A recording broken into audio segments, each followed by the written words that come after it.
이번 시간에는 직업심리검사를 보도록 하겠습니다. 한국고용정보원에서 실시하는 직업심리검사, 고용24의 모든 자료가 이게 들어있습니다만, 한국고용정보원 직업심리검사는 청소년용과 성인용으로 나누어져서 이렇게 자료를 제시하고 있습니다. 그래서 그럼 청소년용에는 11개 종류가, 전에는 9개가 있었습니다만 늘어나서 11개 유형으로 나눠져 있고, 성인을 대상으로 하는 검사에는 종래 12개 유형에서 14개 유형으로 늘어나서 이제는 총 25개 유형으로 이렇게 검사가 나눠져 있습니다. 자, 그러면 검사는 온라인으로, 종래에는 모든 게 지필검사로 이렇게 했습니다만, 요즘에는 하물며 자격증 시험마저도 CBT, 컴퓨터 베이스드 테스트라는 것처럼 컴퓨터 화면을 통해서 시험을 보지 않습니까? 그런 것처럼 여기 보면은 여기 직업심리검사도 종래에는 주로 지필검사를 선호했으나 점차 응시원들이 젊어지는 과정을 통해서 이제는 소위 온라인 조사, 인터넷을 이용한 온라인 조사로 받을 수가 있습니다. 온라인 조사는 CBT와 마찬가지로 검사가 끝나자마자 당락이라든지 결과가 바로 발표되지 않습니까? 그렇기 때문에 결과표를 즉시 확인할 수 있다는 장점이 있습니다. 지필검사는 아직까지는 무료로 실시하고 있지만 점차 온라인 검사로 바뀌어져 갈 것으로 보고 있습니다. 자, 청소년 검사, 직업심리검사 유형과 방법 총 25종으로 나눠져 있는데, 청소년 대상 심리검사는 11개 유형으로 이렇게 되어 있습니다. 11개 유형으로. 그래서 고등학생 적성검사에서 직업가치관 검사, 청소년 인성검사, 청소년 직업흥미검사, 중학생, 청소년, 또 그러면서 직업흥미 탐색검사에서 직업흥미 탐색검사 간편형, 뭐 이런 등등에서 나오는 초등학생까지 포함해서 청소년 대상 직업심리검사에는 11개 유형이 있고, 대부분이 인터넷, 지필검사와 인터넷 검사를 병용하고 있다. 그러나 소위 직업흥미탐색검사, 거기 박스에 보면은 직업흥미탐색검사만은 인터넷 검사로만 이렇게 이루어지고 있다는 것을 알아주시면 되겠습니다. 다음에 성인 대상 직업심리검사는 14개 유형으로 되어 있습니다. 직업선호도 검사 S형과 L형, 특히 직업선호도 검사 S형과 L형은 곧잘 나오는 문제 아니었습니까? 그래서 직업선호도 검사 S형과 L형, 구직준비도 검사, 창업적성검사, 또 그러면 준고령자 직업선호도 검사, 중장년 직업역량검사 등등등 14개의 유형의 직업심리검사가 있다라는 것을 알아주시면 되겠습니다.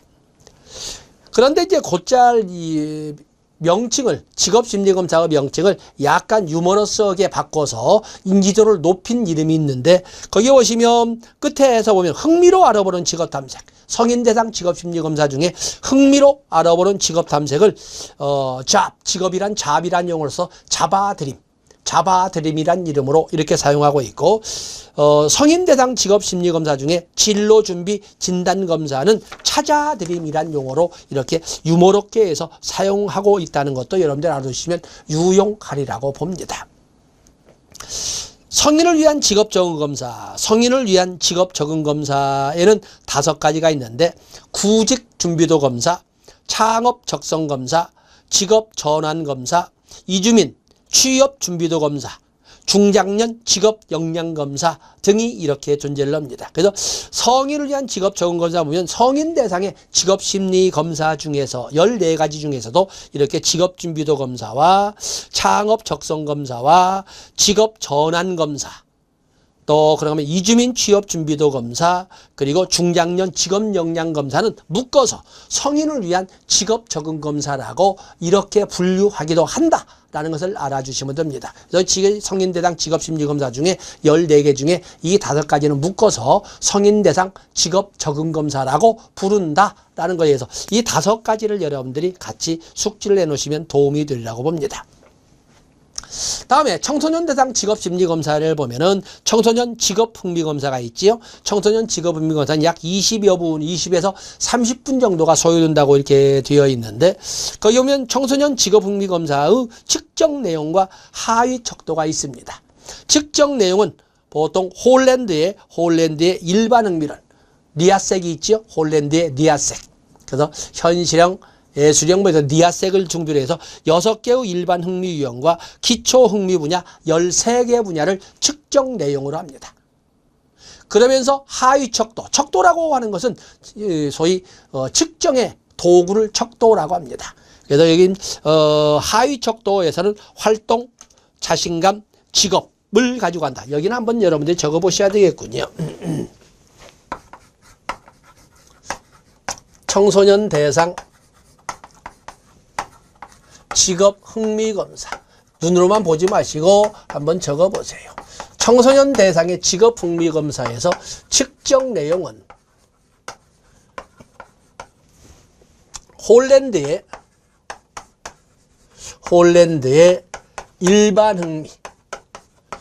일반 흥미라고 부르는 소위 6가지가 있죠. 일반 흥미 6개의 유형. 이것을 우리가 니아색이라고 하지 않습니까?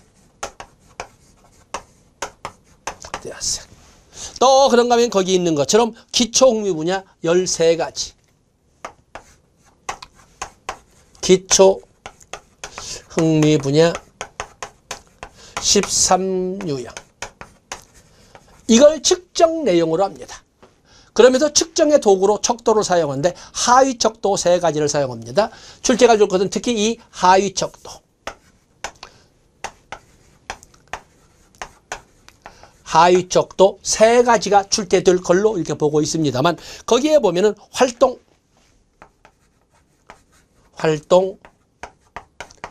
자신감, 활동 61유형, 그리고 자신감 61문항, 그리고 직업.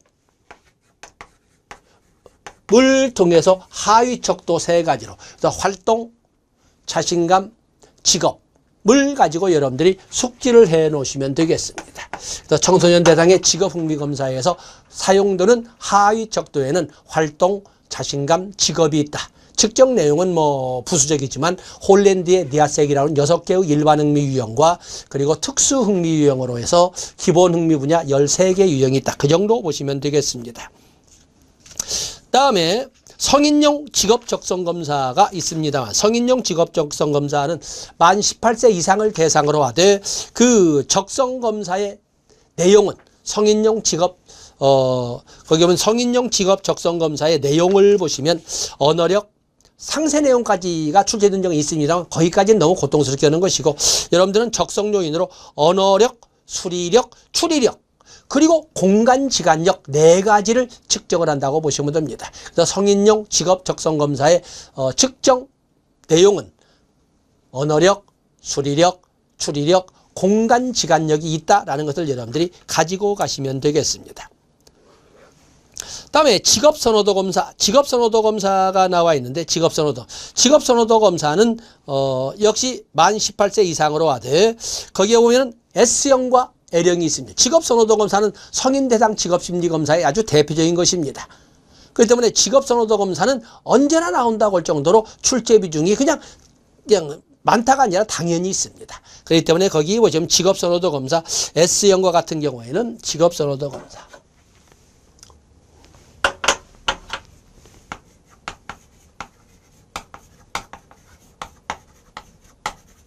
직업선호도 검사는 성인 대상입니다. 성인 대상. 직업선호도 검사는 성인 대상이 되겠는데 여기에는 S형, 숏, L형, 롱 이 말이에요. S형. S형은 짧은 형이죠. 아주 단타형. 그래서 S형과 같은 경우는 약 25분 정도가 이렇게 걸리는데 S형과 같은 경우에는 S형은 흥미 검사를 합니다. 흥미 검사. 약 25분 정도가 소요된다고 합니다. S형. 그에 비해서 L형은 흥미 검사만 가지고 보는 것이 아니라 흥미 검사뿐만 아니라 성격 검사, 생활사 검사까지 해서 여기는 흥미 검사, 성격 검사, 생활사 검사, 생활사 검사까지를 해서 늘어난 거죠. 흥미검사뿐만 아니라 성격검사, 생활검사가 돼 시간은 약 1시간 정도 소요된다고 되어 있습니다. 그래서 숏 S형과 롱 L형으로 이렇게 직업 흥미도 검사를 한다.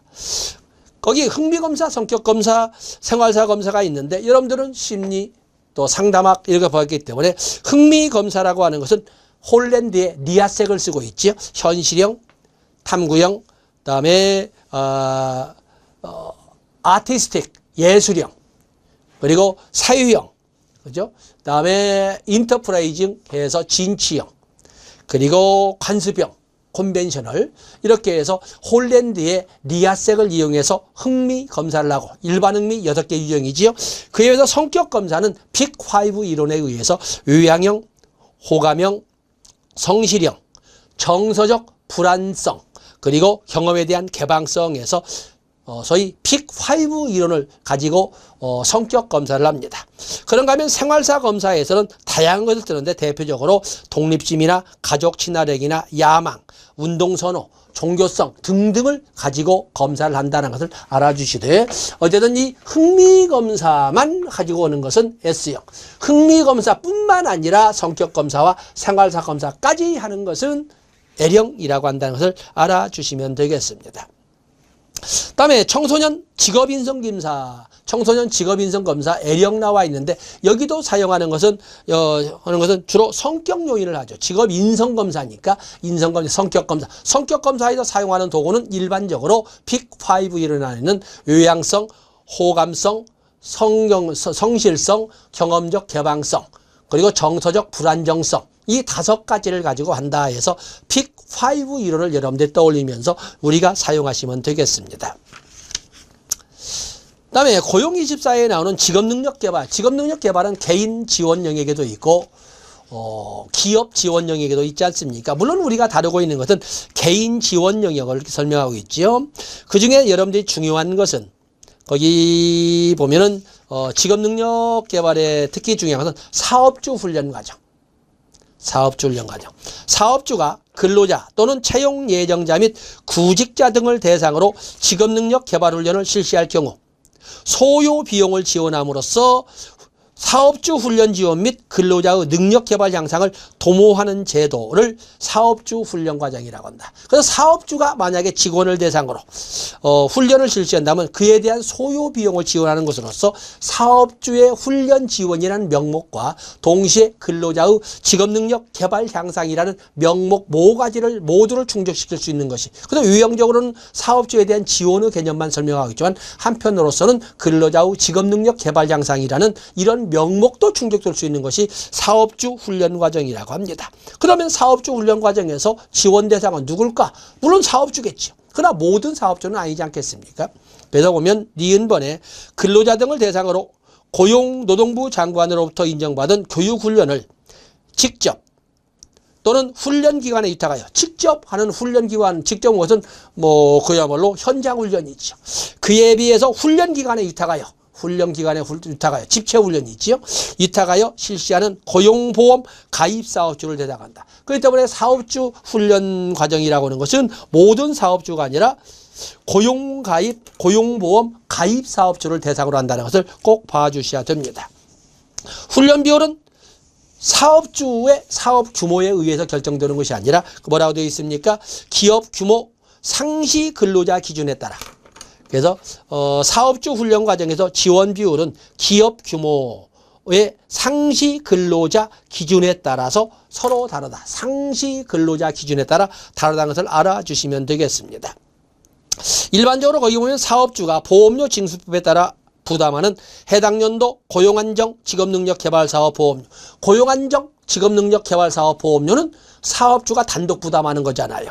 그것은 100% 지원하고 우선 지원 대상 기업은 240%를 지원한다. 거기도 중요 표시하시면 됩니다. 그 때문에 사업주 훈련 과정에 대하여 사업주를 고용보험 가입 사업주에게 지원을 하지만, 지원하는 것은 그 4가지 보험료 중에 사업주가 단독 부담하는 고용안정 직업능력 개발사업보험료 100%, 만약에 그 기업이 우선 지원 대상 기업이라면 240%를 지원하는 걸로 규정이 되어 있습니다.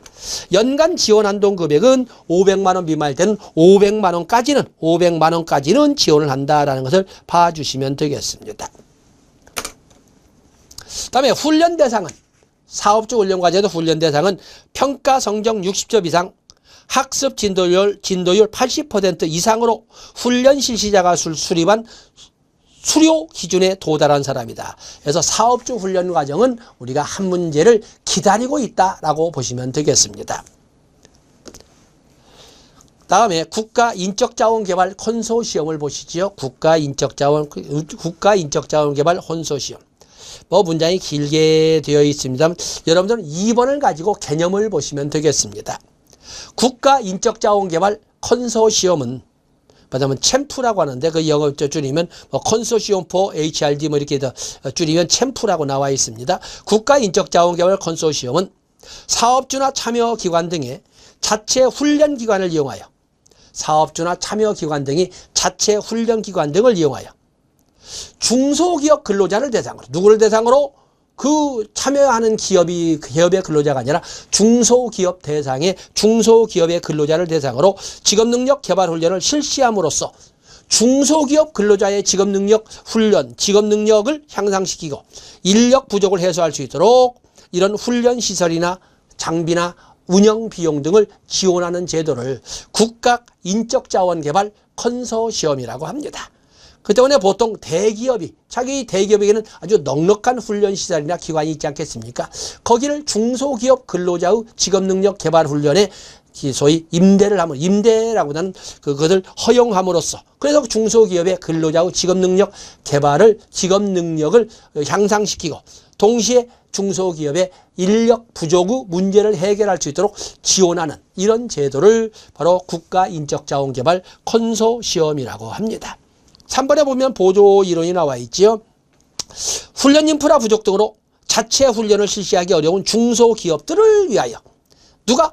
대기업 등이 자체적으로 보유한 자체적 우수 훈련 인프라를 활용하여 중소기업이 필요한 인력을 양성 공급하고 그 중소기업 근로자의 직업 능력을 향상시킬 수 있도록 지원하는 제도. 그래서 대기업이 사실은 중소기업을 지원하도록 이렇게 하나의 컨소시엄을 형성하도록 하는 것이 국가인적자원개발 컨소시엄이라고 합니다. 그래서 뭐 많은 설명이 있지만 2번과 3번을 가지고 이해를 하시면 되겠습니다. 다음에 여러분들 거기 보시면 국민취업지원제도가 있지요. 국민취업지원제도. 국민취업지원제도의 본명은 너무 길어서 한번 읽어보겠습니다. 구직자 취업 촉진 및 생활 안정 지원에 관한 법률. 구직자 취업 촉진 및 생활 안정 지원에 관한 법률. 그냥 말을 줄여서 구직자 취업 촉진법이라고 부릅니다. 구직자 취업 촉진법의 현실화를 국민취업 지원제도라고 하고 있는 것입니다. 자, 거기 보시면 제1조에 보시면 박스 안에 넣어놨습니다. 구직자 취업 촉진법 1조 보면은 이 법은 근로능력과 구직의사가 있음에도 불구하고 근로능력과 근로의 의사를 가지고 있으면서 취업 중인 사람은 취업자라 하고 취업하지 못한 상태에 있는 사람은 실업자라고 부른다고 하지 않았습니까? 그런 것처럼 능력과 의사가 있음에도 불구하고 취업에 어려움을 겪고 있는 국민에게 통합적인 취업 지원 서비스를 제공하고 생계를 지원함으로써 이들의 구직활동, 생활안정에 이바지함을 목적으로 하는 것을 구직자 취업 지원법이라고 합니다. 또는 구직자 취업 촉진 및 생활안정 지원에 관한 법률이라고 하고 그 제도를 국민취업 지원제도라고 한다. 그러면 여기서 나올 적에 국민취업지원제도의 개념이 2번, 3번에 나와 있습니다. 국민취업지원제도는 저소득층, 연세 자영업자 등 취업에 어려움을 겪는 국민들에게 취업 지원 서비스와 소득 지원을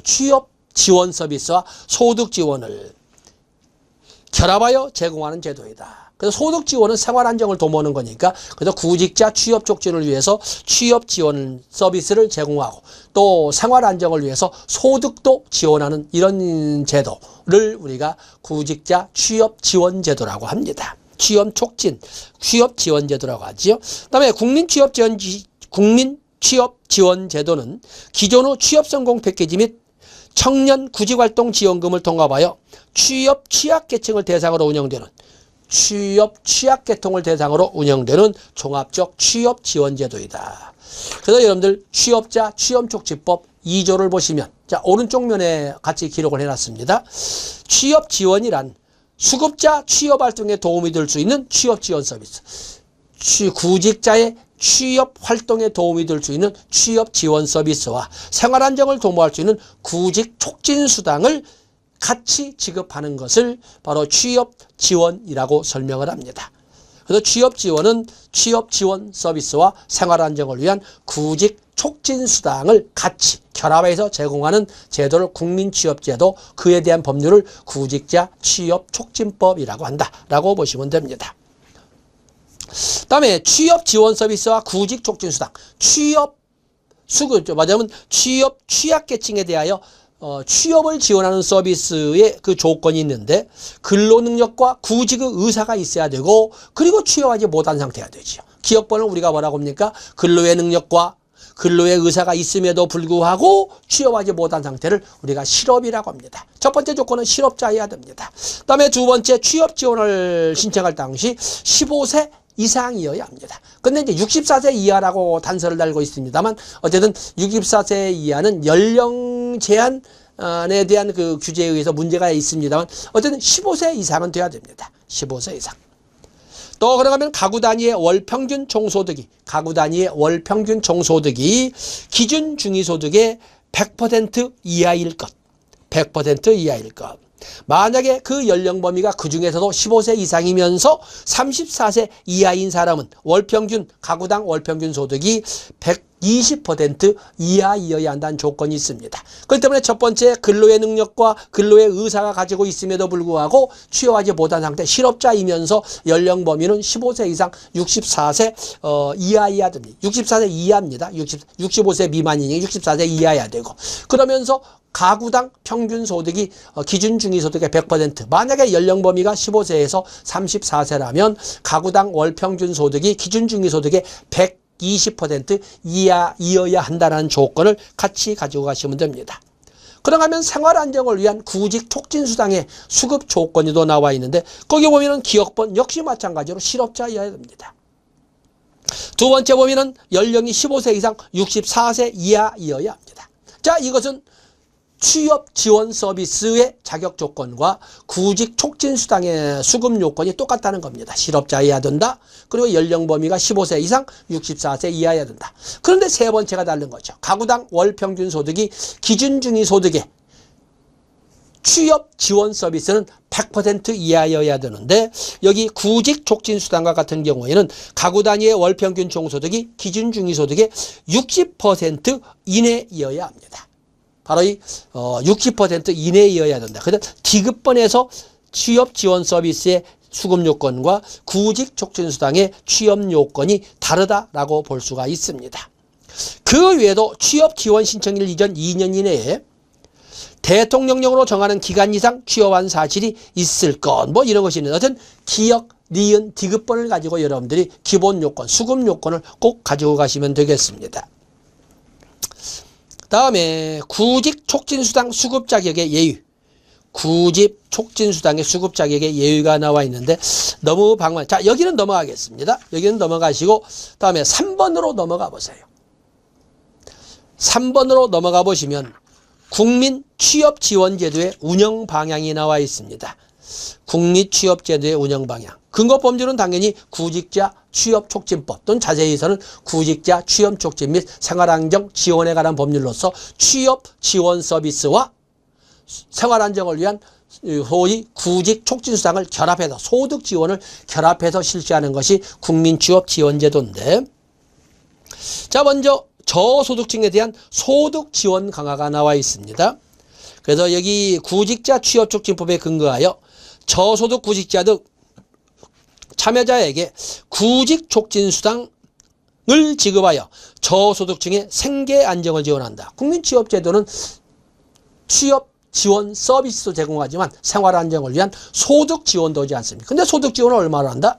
아직까지는 월 50만 원씩 6개월, 월 50만 원씩 6개월을 지원하면서 거기에다가 부양가족 1인당 부양가족 1인당 상한선 4명까지입니다. 부양가족 1인당 10만 원씩 해서 상한선 월 40만 원씩을 더해서 지급하는 것을 이렇게 소득 지원이라고 합니다. 그래서 저소득층 생활안정을 지원한다라는 것을 기본 방향으로 하고 있고, 또 하나는 당연히 법률 자체나 국민취업 지원제도이기 때문에 취업 지원 서비스를 제공하지 않습니까? 실업자이면서 연령이 15세 이상 64세 이하일 때, 소위 가구당 월 평균 소득이 기준 중위소득의 100% 이하일 때 취업 지원 서비스를 제공하는데, 거기 보면 직업훈련뿐만 아니라 일 경험 프로그램과 고용 복지 서비스 연계성을 높여 수급자의 개인별 취업 장애 요인 해소를 위한 맞춤형 취업 지원 서비스를 제공한다.